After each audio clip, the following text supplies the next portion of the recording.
আমি একবার আসবো দীপঙ্কর বাবুর কাছে আসবো। দীপঙ্কর বাবু, আমরা যেটা নিয়ে আলোচনা করছি, আমার একদম ওয়ান পয়েন্ট এজেন্ডা, একটা স্বচ্ছ ভোটার লিস্ট হলে সেখান থেকে যেগুলো ভুতুড়ে ভোটার সেগুলো যদি বাদ যায়, এই রোহিঙ্গারা যদি বাদ যায়, তাহলে সমস্যাটা কোথায়?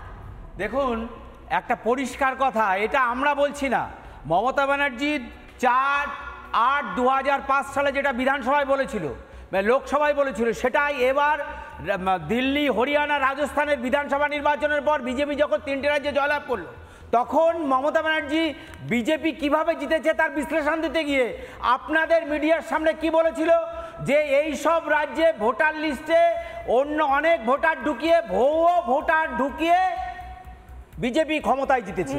সেই ভুয়ো ভোটার বাদ দেওয়ার দাবি প্রথম কে তুলেছিল? এই বাংলার মুখ্যমন্ত্রী মমতা ব্যানার্জি এবং তার সহযোগী কংগ্রেস। মমতা ব্যানার্জি সেই দাবিকে মান্যতা দিতে গিয়ে নির্বাচন কমিশন মমতা ব্যানার্জি খাল কেটে কুমির এনেছে, এবং মমতা ব্যানার্জি এই যে খাল কেটে কুমির আনা, সেইটাই আজকে প্লিজ না না রে, রাহুল গান্ধী মমতা ব্যানার্জি বলেনি, রাহুল গান্ধী অফিসিয়াল মামলা করেছে, মমতা ব্যানার্জি মামলাটাও করেনি। কেন বিজেপি মমতাকে ফুটেজ দিচ্ছে? আরে মমতাকে ক্রেডিটটা দিচ্ছ কেন? এটা এক্সপেক্টেড নয়, বলতে দিন। মমতা ব্যানার্জি রেখেছে, তোমার গায়ে লাগা প্রমাণ দিচ্ছে।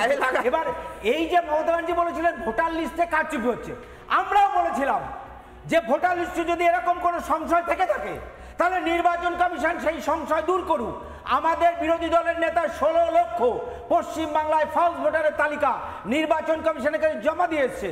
সেই তালিকার যদি হালনাগাদ হয়, সেই তালিকার জন্য যদি বিশেষ সমীক্ষা হয়, SIR হয়, তাহলে তৃণমূল কংগ্রেসের কেন ভয়? ভয় এখানেই, কারণ এই বাংলার বুকে বিগত 10 থেকে 15 বছর ক্ষমতায় আসার পর Mamata Banerjee open to all করে দিয়েছেন।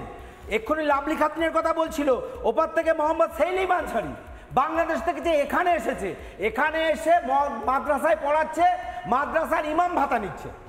ইমাম ভাতাটা কার? আপনি এই ধরনের কথা যখন বলছেন, আপনি এলো কি করে? এই প্রশ্নটা মমতা বন্দ্যোপাধ্যায় করে থাকেন, সৈকত গিরি যেরকম করছেন, এবং তারপর বিএসএফকে দোষ দেন।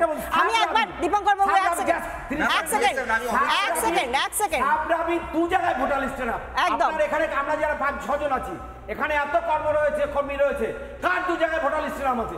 সাবরাবির দু জায়গায় ভোটার লিস্টে আছে। এবং সাবরাডিকে ভুললে চলবে না, এবিটির একজন জঙ্গি সাবরাডি। সেই ভোটার লিস্টে যদি সংশোধন হয়, তাহলে মমতা ব্যানার্জি সংশোধন করার কথা বলে আজকে সেখান থেকে পিছু হচ্ছে কেন? তার মূল কারণ না, শুধু পিছু হচ্ছে না দীপঙ্কর বাবু, এবার আমি মমতা বন্দ্যোপাধ্যায়ের এমন একটা বক্তব্য শোনাবো যাতে করে এটা আরো স্পষ্ট হবে যে মমতা বন্দ্যোপাধ্যায় শুধুমাত্র ভোটার লিস্ট সংশোধনের কাজে বাধা দিচ্ছেন তাই নয়, মানুষকে ভুল বোঝাচ্ছেন। মানুষকে ভুল বুঝিয়ে এটা বলছেন যে যদি এই ভোটার লিস্ট সংশোধনের কাজ হয় তাহলে নাকি মানুষকে ডিটেনশন ক্যাম্পে পাঠিয়ে দেওয়া হবে। কি অদ্ভুত যুক্তি, শোনাবো। ভয় দেখিয়ে এটা বলে। আমাদের যেটা দেখছি খুব আপত্তিজনক, ডিক্লারেশন ফর্ম করেছে একটা, ডকুমেন্ট যেগুলো দিতে হবে, বাবা মায়ের বার্থ সার্টিফিকেটও দিতে হবে। এতে অনেক ঘাবলা আছে, মানে স্ক্যাম আছে। বিহারটা তো আসলে বিজেপির গভর্নমেন্ট কিছু করবে না, they will not do, but for Bengal this is they are targeting actual Bengal, they are targeting actual migrant workers, they are targeting actual the Bengal people, but election commission cannot do it unilaterally without talking to the political parties. আর আমি সমস্ত জনগণকে অনুরোধ করব, দেখতে পাচ্ছেন election commission কি করছে, সবাই মনে রাখবেন আপনার ভোটার লিস্টের নাম আছে বলে ছেড়ে দেবেন না, লাস্ট দিন পর্যন্ত দেখবেন এই ভোটার লিস্টে যেন আপনার নাম থাকে, নাহলে আপনার অস্তিত্ব কেড়ে নিয়ে ডিটেনশন ক্যাম্পে রেখে দেওয়ার চেষ্টা করবে। নানা ধরনের কন্টেন্ট দেখার জন্য লাইক করুন, শেয়ার করুন আমাদের ফেসবুক পেজ, সাবস্ক্রাইব করুন আমাদের ইউটিউব চ্যানেল।